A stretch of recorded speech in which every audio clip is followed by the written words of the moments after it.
Listen carefully, because the difference between the person who wins and the person who keeps waiting for life to change isn't always talent, intelligence, or luck. Sometimes it's something far quieter. Something happening inside you every single day. Your emotions. Not the emotions you show people. The emotions you hide. The frustration you swallow. The anger you pretend doesn't exist. The jealousy you refuse to admit. The disappointment that changes the way you move, without you even realizing it. Most people are controlled by whatever they feel in the moment. Someone disrespects them, they react. Someone ignores them, they chase. Someone succeeds, they compare. Someone criticizes them, they spend the entire night proving themselves, right in their own head. And then they wonder why they keep losing their peace. But you're about to understand something different. Winners don't stop having emotions. They stop handing their emotions the steering wheel. That is the habit nobody notices. They can feel anger without becoming angry. They can feel fear without obeying it.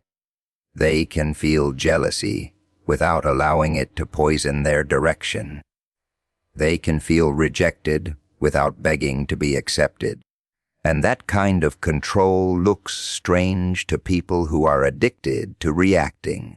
Because when everyone expects you to explode, and you don't, when they expect you to explain yourself, and you don't, when they expect you to chase their approval, and you simply keep moving, something changes.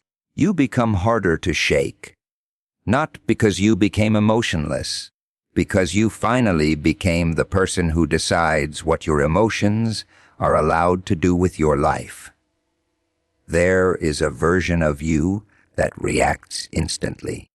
Something happens, and before you even understand what you are feeling, you respond. Someone says something disrespectful, and suddenly your entire mood changes.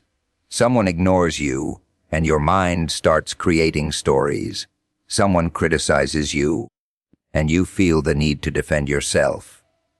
Someone succeeds, and you immediately start questioning your own progress. That version of you is not weak. It is simply untrained. Because emotions are powerful, but they were never designed to be your commander. They are signals. They are reactions. They are information. The problem begins when you mistake an emotion for an instruction. You feel angry, so you think you must react. You feel rejected, so you think you must chase. You feel embarrassed, so you think you must prove yourself. You feel jealous, so you think someone else's success means you are losing. No, that is the trap. The strongest person in the room is not always the loudest. Sometimes it is the person sitting there completely calm, while everyone else is revealing exactly what controls them.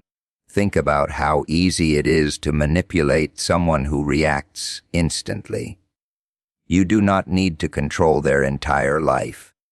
You only need to discover which buttons to press. Mention their pride, they react. Question their intelligence, they react. Ignore them, they react. Challenge their status, they react. And suddenly someone else is controlling their emotional state without even touching them. That is expensive, because every unnecessary reaction costs you something. It costs focus, it costs energy, it costs dignity. Sometimes it costs opportunities you will never get back. You do not need to win every argument. You do not need to answer every insult. You do not need to correct every misunderstanding. You do not need to prove that you are smarter, stronger, more successful, or more important. Sometimes the most powerful response is not a response at all. Not because you are scared, because you have finally realized that your attention is valuable. Your emotions are valuable. Your peace is valuable. And you are not giving those things away to every person who knows how to provoke you. This is where the habit begins. Pause. Just pause. When something triggers you, do not immediately speak. Do not immediately send the message. Do not immediately make the decision. Do not immediately turn one uncomfortable moment into an entire war inside your head. Give yourself a few seconds.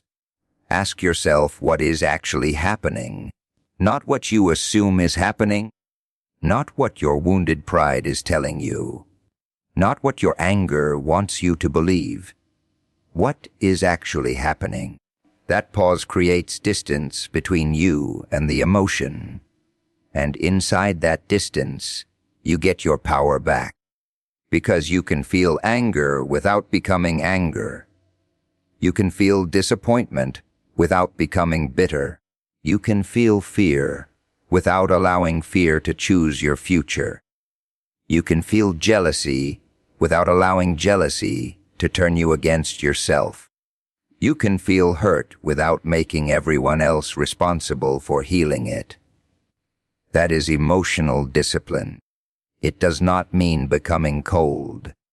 It does not mean pretending nothing affects you. It does not mean walking through life with a dead expression and calling it strength. Real control is much darker and much deeper than that. It means you know exactly what is happening inside you, and you still choose what happens next. Most people never develop that ability. They wake up in a mood and let the mood decide the day. They receive one negative comment and carry it for hours. They experience one failure and suddenly believe they are failures. They encounter one difficult person and allow that person to occupy their mind long after the conversation ends. You cannot build a powerful life while allowing temporary emotions to make permanent decisions. Your feelings can knock on the door. They can scream through the walls. They can demand your attention, but they do not automatically get the keys. There is a kind of discomfort most people spend their entire lives trying to escape. The moment when nobody is reassuring you. The moment when nothing is going according to plan. The moment when you are doing everything you can, yet the results refuse to appear. That moment exposes you. Because when life becomes comfortable, almost anyone can look disciplined. Almost anyone can talk about patience, confidence, strength, and self-control. But put pressure on them, take away the applause, delay the reward, give them uncertainty, let them fail. Suddenly, you discover what they were really built from. Most people do not fear hard work as much as they fear the emotions that come with hard work. They fear frustration. They fear boredom. They fear being unnoticed. They fear wondering whether all of this effort is actually worth it. So they escape. They open the phone. They chase attention. They start another plan. They quit. They blame someone. They convince themselves they never wanted it anyway. Anything to avoid sitting alone with the uncomfortable feeling. But here is where you become different. You learn to sit with discomfort without immediately trying to destroy it. You stop treating every uncomfortable emotion like an emergency. You understand that frustration is not always a sign that something is wrong. Sometimes frustration is simply the price of becoming better. Think about training. Your muscles burn because they are being challenged. Your mind works harder because it is being stretched.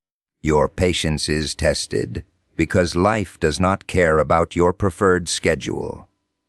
Growth is rarely polite. It does not knock gently and ask whether you are ready.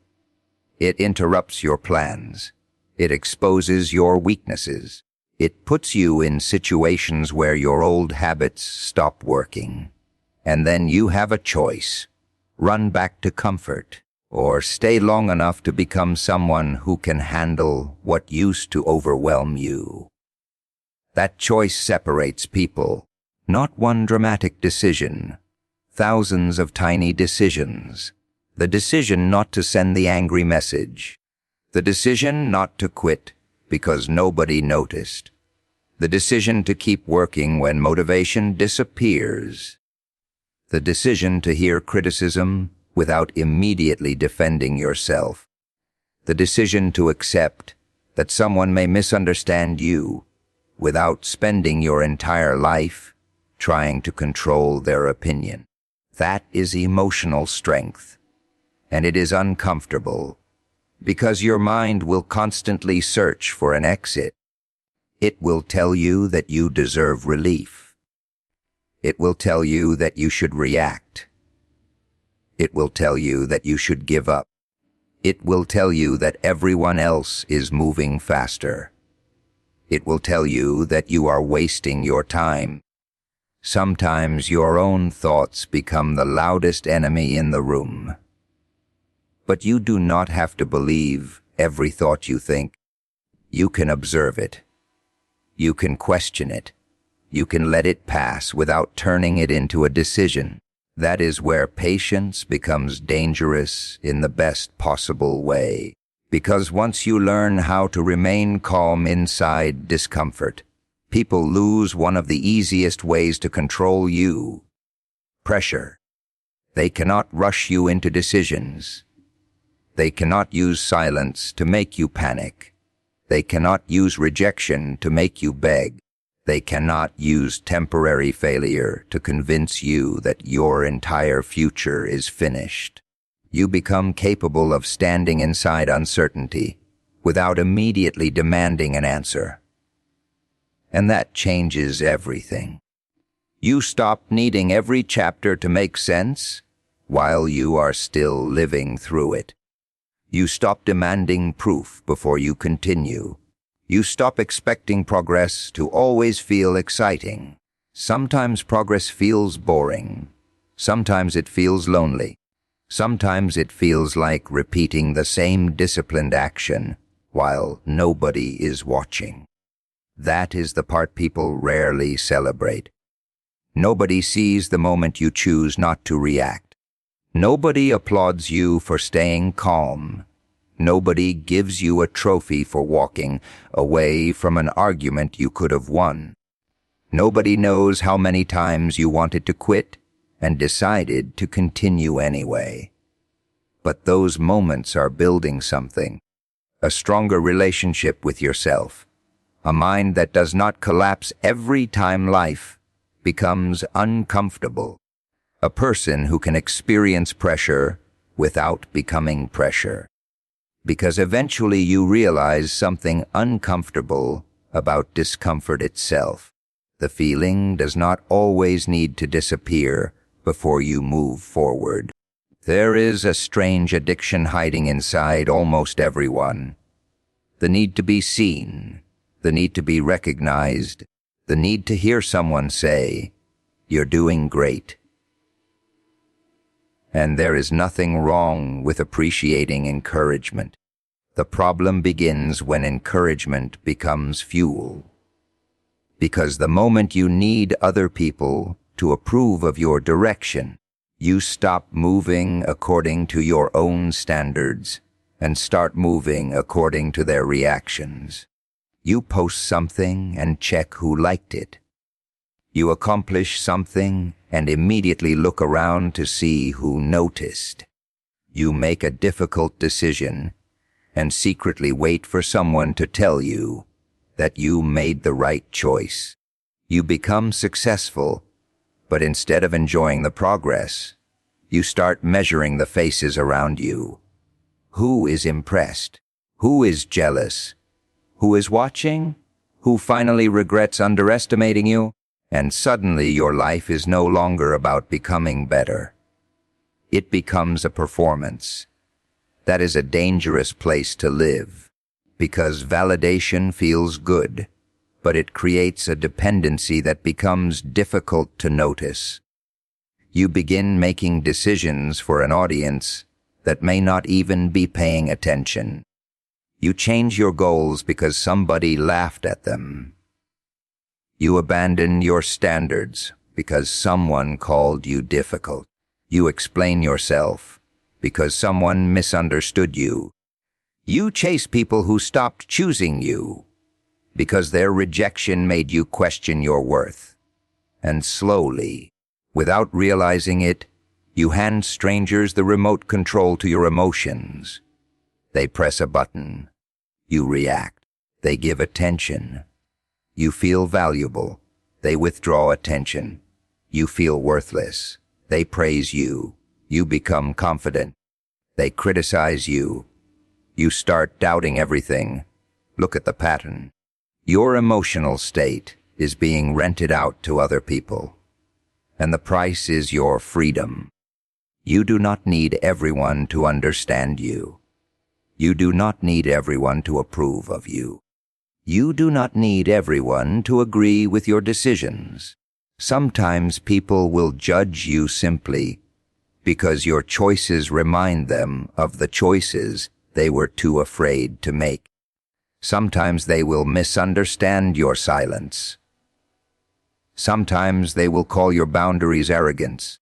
Sometimes they will call your discipline obsession. Sometimes they will tell you that you have changed, and maybe you have. Maybe that is the point. You were never supposed to remain the same person just to keep everyone comfortable. The more emotionally independent you become, the less desperate you become for applause. You start doing things because they matter to you, not because they look impressive from the outside. You work when nobody is watching. You improve when nobody is complimenting you. You keep your promises to yourself, even when there is no audience.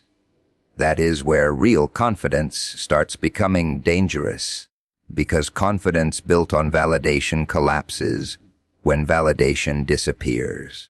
But confidence built on self-respect becomes much harder to destroy. Imagine waking up and realizing you no longer need to prove that you are worthy. You do not need to win every conversation. You do not need to show everyone how successful you are.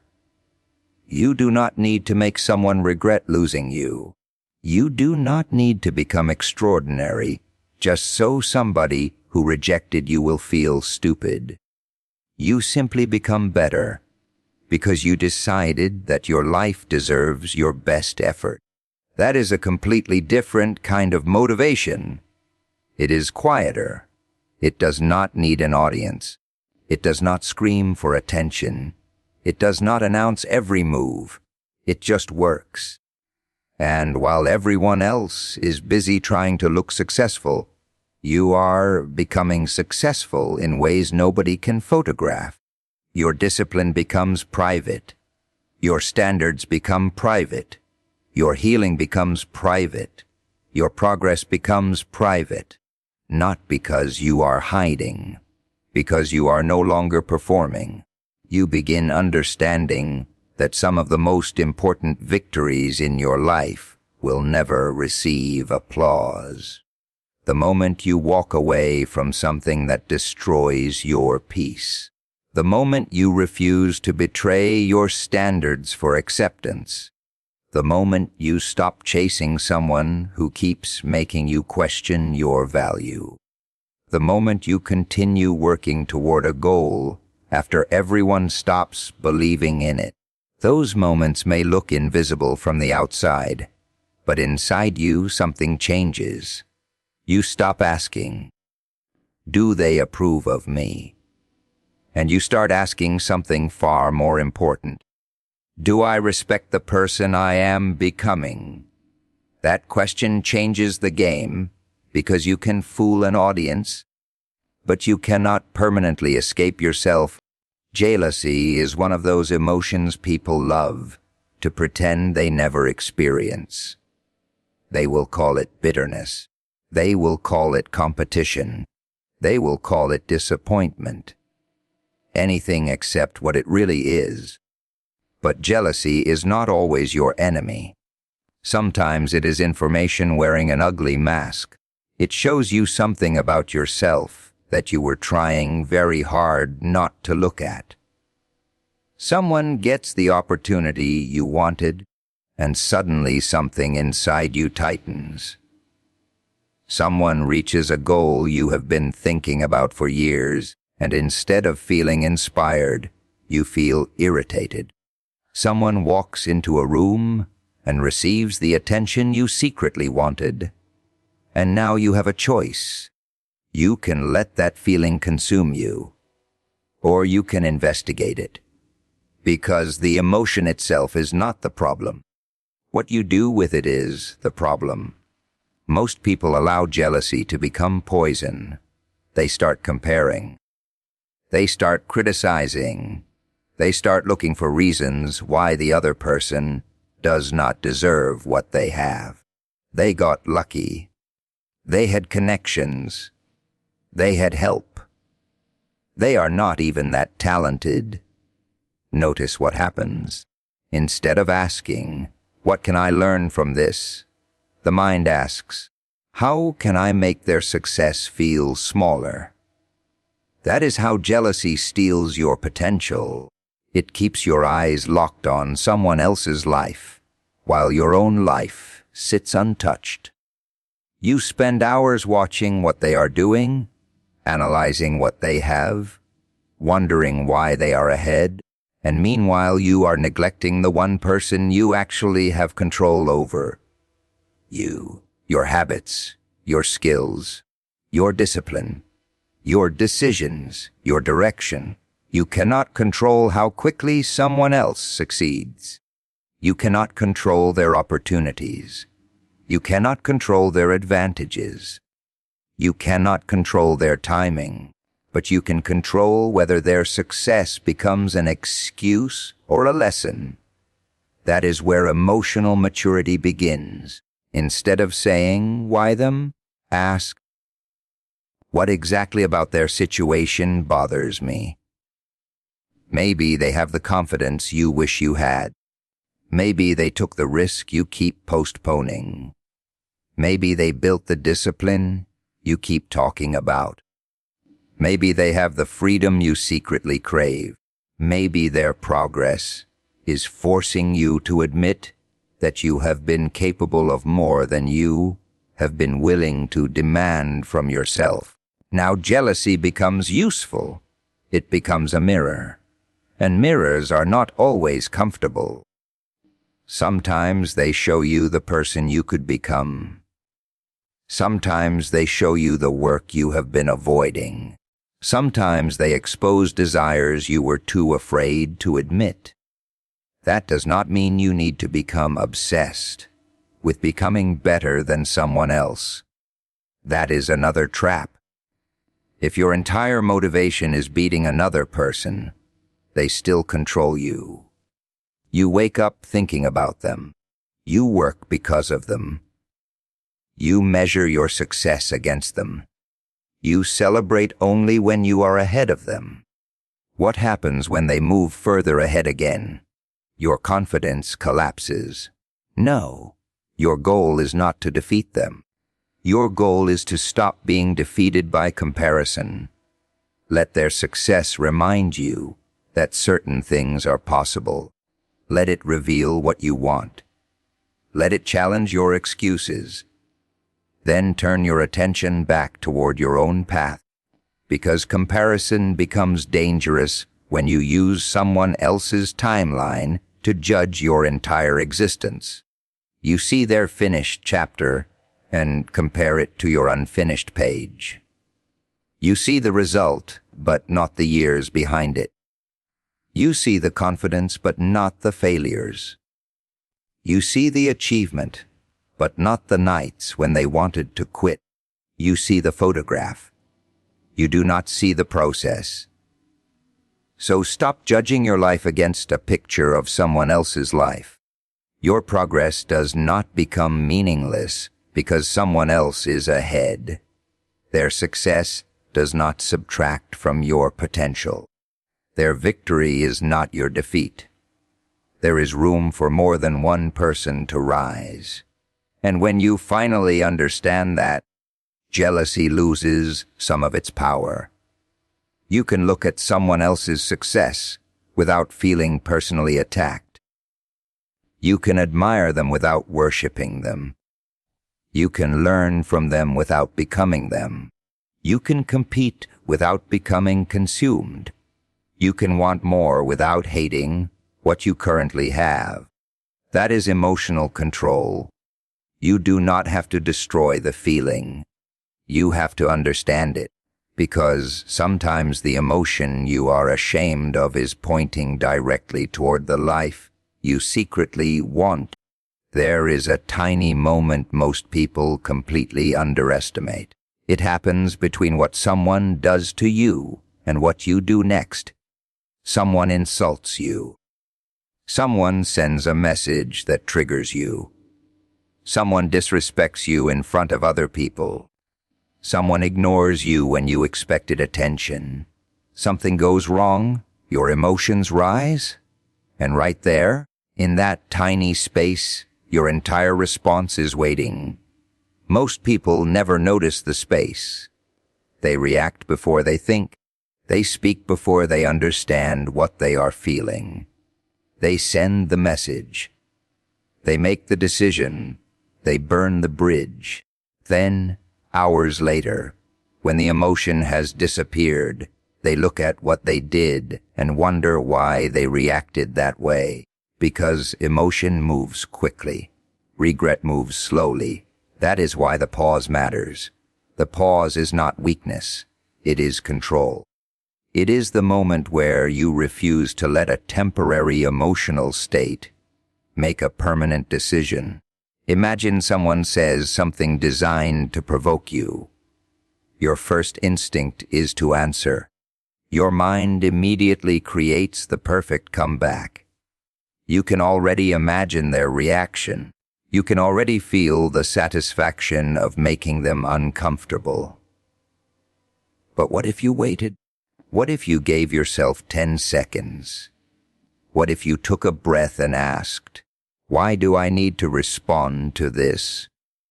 That question alone can change everything. Because sometimes you are not responding because the situation requires it. You are responding because your ego feels challenged. And those are two very different things. Your ego wants immediate justice. Your wisdom wants the right response. Your ego wants everyone to know you were right. Your wisdom understands that being right does not always require an announcement. Your ego wants revenge. Your wisdom wants peace. The pause gives wisdom time to enter the room. That is why emotionally disciplined people can look almost mysterious. They do not give you the reaction you expected. You push. They observe. You provoke. They breathe. You expect an argument. They ask a question. You expect them to chase. They continue walking. It is not because they do not feel anything. They feel it. They simply refuse to become predictable. And predictability is one of the easiest ways to lose control of yourself. If every insult produces anger, people know how to trigger your anger.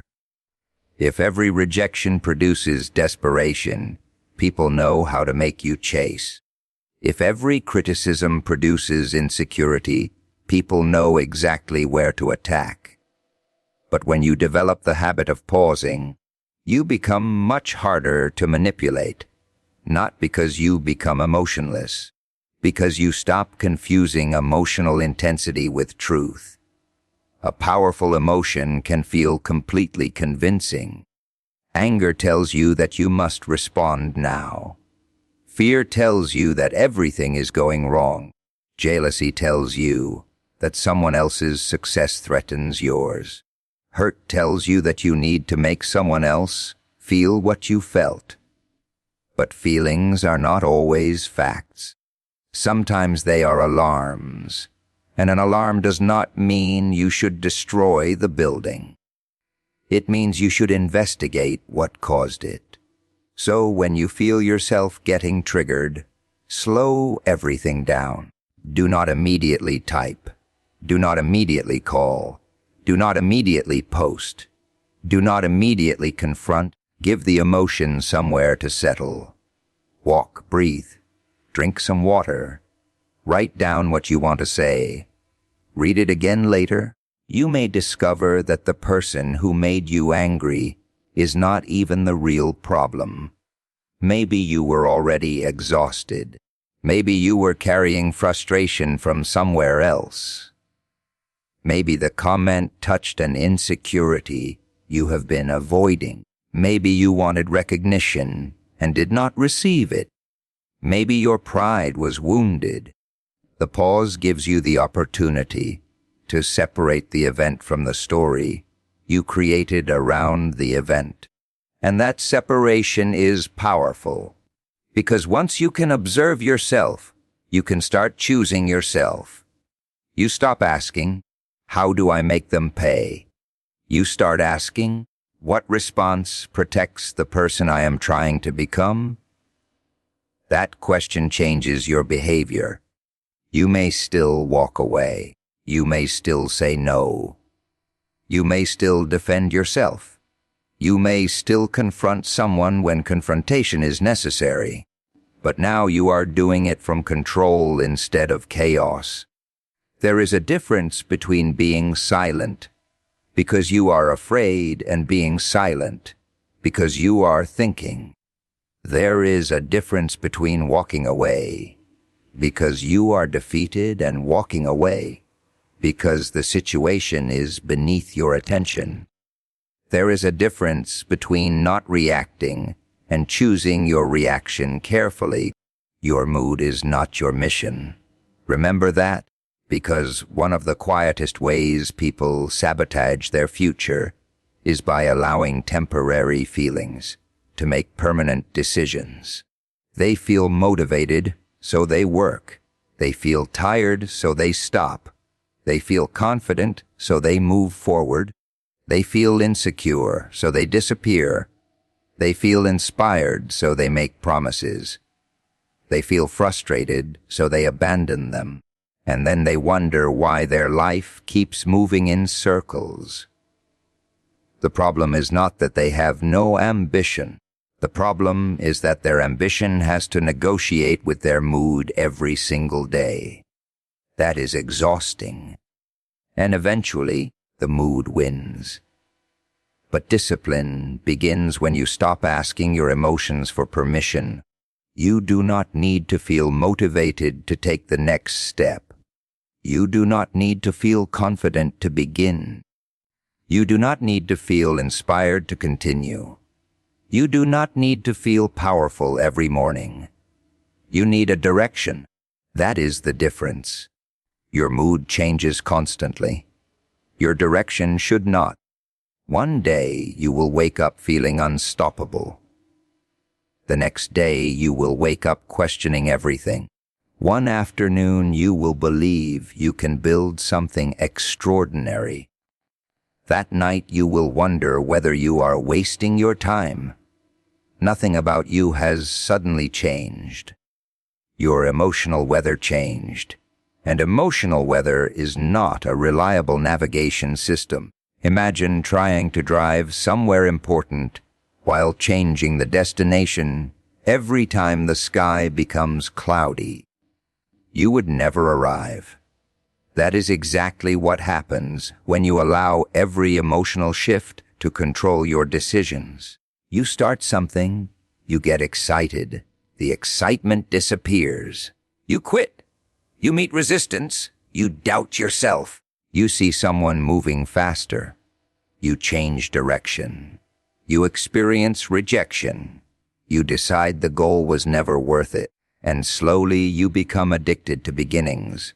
Always starting, rarely finishing, always planning, rarely building, always imagining the person you could become, rarely doing what that person would actually do. The solution is not to become a machine. You are human. You will have bad days. You will feel tired. You will become frustrated. You will lose confidence. You will question yourself. That is normal. The difference is that you stop treating those feelings as commands. You can have a terrible day and still complete one important task. You can feel insecure and still speak. You can feel afraid and still move. You can feel disappointed and still keep your standards. You can feel completely unmotivated and still show up. That is where consistency becomes more powerful than intensity. Anybody can work hard when they are excited. Anybody can make promises when they feel inspired. Anybody can talk about their future when everything feels possible. But what happens when the excitement disappears? That is where your real character starts showing, because nobody is watching the boring days.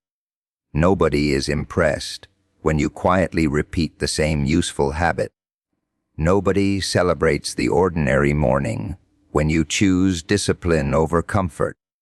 But those ordinary moments are where extraordinary results are built. You do not need to conquer your entire life today. You need to keep the agreement you made with yourself. If you said you would work for an hour, work. If you said you would study, study.